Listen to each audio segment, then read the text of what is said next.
the world is really starting to realize the value of design. And being a designer isn't necessarily being able to draw and sketch. It's really a way of thinking. It's a way of doing research, and it's a process. Interaction design is a focus on the methods that some of the other departments, they bring that in too, but it's not the starting point for their thinking. Interaction designers design across a real broad range of platforms, from mobile devices, software, games, but also things like the interiors of cars, all kinds of places where people are called upon to actually engage with a product or a service. You've got to really tap into the user and put yourself in their shoes is the best way to design. And designing with, I think, user empathy is definitely the most important thing.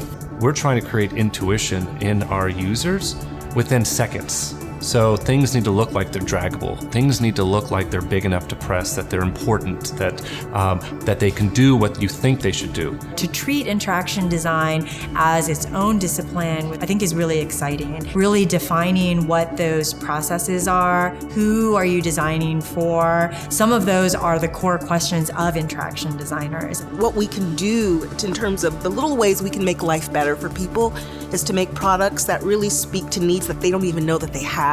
Just the same way as you learn to paint and draw and sketch, you also learn to code and tinker and hack and build.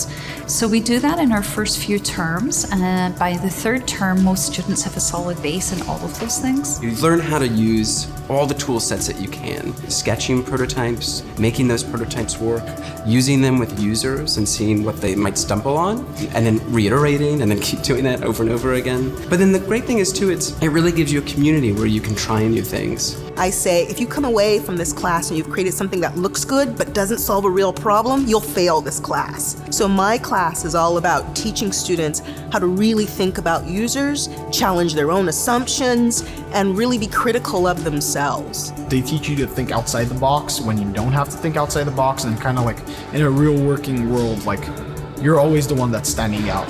I think that putting it into practice and just getting enough experience in the curriculum is the key to these students having the confidence and really the skills to go out and do that in the real world and own it. Senior students in interaction design are just taking their first set of internships now. It's been really exciting to see that they've gone to NASA, they've gone to some of the larger companies like Google and Facebook and Microsoft.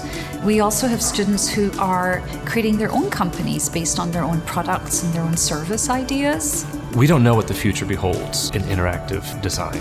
The student base are going to direct that. ArtCenter is one of the pioneer schools to actually teach this degree, and I just want to be part of that. There's a huge future. It's not going away, and it's only getting more exciting every day.